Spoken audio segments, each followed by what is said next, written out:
I don't know about you, but racing games are kind of blowing up right now. You know, it's 2020, year of the gamer, of course. Racing games have taken an unexpected, front seat in, the gaming space right now. And it's all thanks to our friend, I can't say that, or else I'll get demonetized, but it's all thanks to our friend, the Modelo virus, Modelo massacre, the Jack Daniels disaster, whatever you want to call it. That has led a lot of public sporting events to be either outright canceled or moved to a virtual space. And what's really interesting about racing is, sure, you have basketball games and you have football games and you have hockey games and you have karate games, shooter games and all that. But racing games are really the only sport type game that you could easily kind of transfer from real life to the virtual life and vice versa. You can't really do the same with basketball. You can't really do the same with,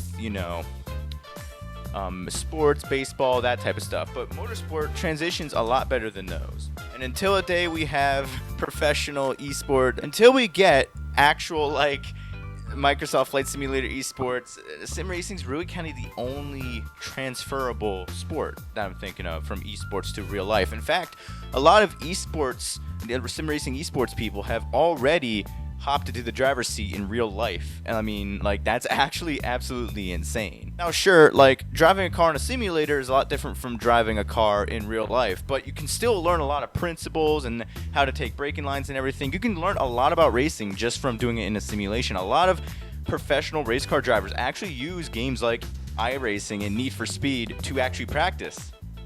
Just kidding, they don't fucking use Need for Speed, I'm fucking with you. But they actually do use iRacing. In fact, I actually learned how to drive stick from playing Euro Truck Simulator and sim racing games and all that. And that actually allowed me to drive my car, which is a 2010 TSX, which is stick, by the way. I was able to drive it off the lot, having not driven a manual car before in my life. And sure, I stalled maybe a few dozen times, but I was still able to just drive it off the lot like that. I kind of knew what to do. I knew kind of how to do things and what to do. And all I needed to do at that point was just get a feel for my own car. I would have never thought I would have seen an article about iRacing in my local tabloid, my local papers.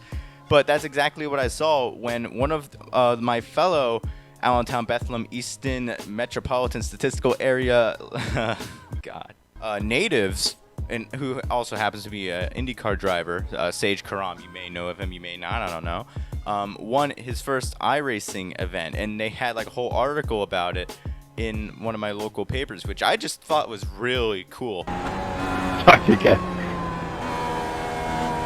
Oh my god.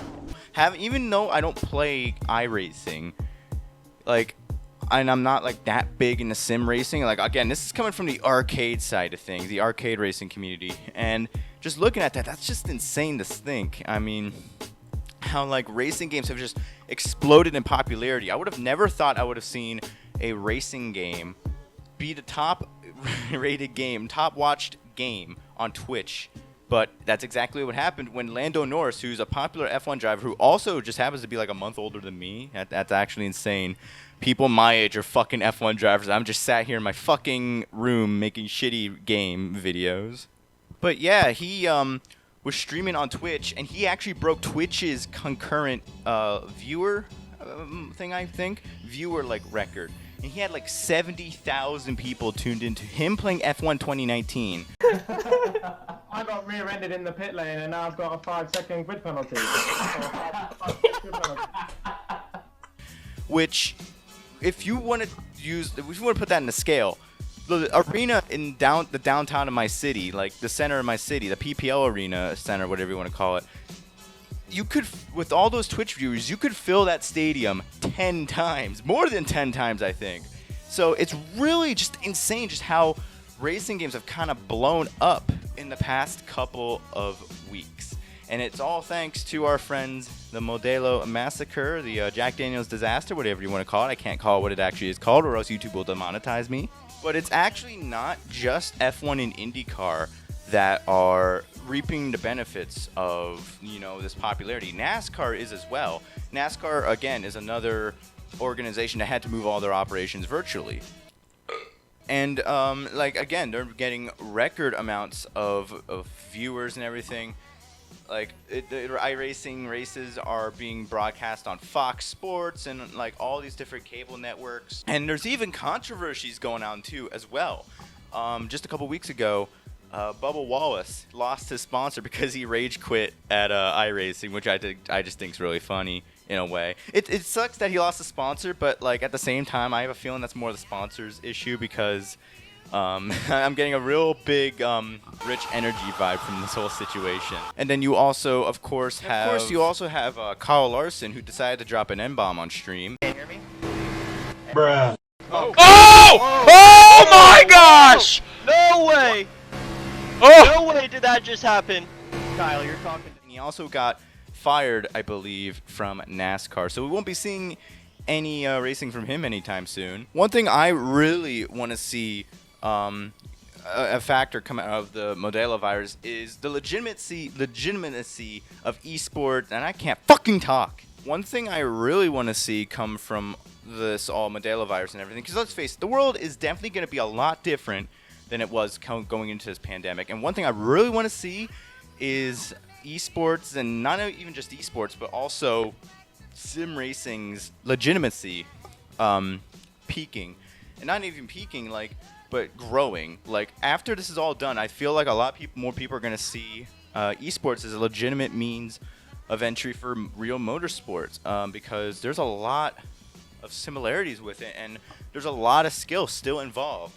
And, like, it's still entertaining hundreds, if not thousands of people who want to see this stuff happen in real life, but we can't right now. So I really hope that the world kind of sees sim racing and esports for what it is, as a more legitimate platform. It gives it more of a legitimate platform, and hopefully that can lead a lot more people who enter sim racing to exit real life racing drivers and have a chance at actual race time. And hopefully, of course, this also breathes new life into the racing genre. And this could even trickle back into our side of the community, the arcade racing community, because people will see all of these things going on with like sim racing and all that, and they'll say, hey, there's definitely going to be people who want like arcadiness, and like if more eyes are on racing games, that's just better for, even if you like Need for Speed, Forza, like that's better for all of us if there are more eyes on racing games. It promotes the genre. Like sim racing right now is basically what Call of Duty is to the FPS genre. Like, we're getting a lot more eyes on racing games, and that I find that really fucking cool. And it's not even like those games, like games that are super popular right now. Games like Dirt Rally 2 definitely have a brooding, if not already awesome community with them. They have there's this one Twitch group, a group of streamers who stream Dirt Rally 2 on Twitch and other games called the Barrel Rollers, I believe they're called. And it's really cool to see how games like Dirt Rally 2 have awesome communities around them and are full of life. And then you look over at our side of the community right now, and what do we got? Need for Speed, game's dead. Crew 2, game's a little less dead than Need for Speed Heat. And then you have Forza, which I'm bored of right now, but like it's been the only good racing game, only very fantastic racing game, arcade racing game, since like what, 2016. Which is really sad to think of. But over here on the other side of the community, like, you're getting so many quality racing games. Dirt Rally 2, F1 2019, and you have iRacing. You have all these awesome racing games, but over on our side, there's not much. So I seriously hope if one thing's going to come out of this, it's that developers and game publishers take a bigger look at the racing game genre, especially the arcade racing genre, and hopefully this brings more attention to racing games of all shapes and sizes, and hopefully it brings in new life for the racing community. We can already see there's an awesome amount of new people coming in for like iRacing and F1 19 and everything, and that's fucking awesome. I just hope that the arcade racing community gets a slice of that pie as well. I don't know if it will, I hope it does, but if not, you know. Again, racing games are exploding right now. Even though where we are right now in the arcade racing community, it's very dry and dead. On the other side of the community, they're thriving, and it's awesome to see. But that's going to be it for me tonight. Thank you guys so much for tuning in. If you want to see more videos like this, be sure to give me a little follow, a little subscribe on YouTube. I also stream on Twitch. I've been streaming a lot of Dirt Rally 2 and F1 2019. I actually just started an F1 2019 campaign. I'm trying to get into Formula 1. Maybe this year wasn't the best year to get into it, but I don't know. Hopefully by next time they can actually have a full season I'll be able to tune in. But yeah, playing a lot of those games recently as well, so I'm super excited. So if you want to follow me on Twitch, be sure to follow me down below, twitch.tv/CraptasticJack. But that's going to be it for me tonight. Thank you guys so much for tuning in. I'll catch you guys in my next video.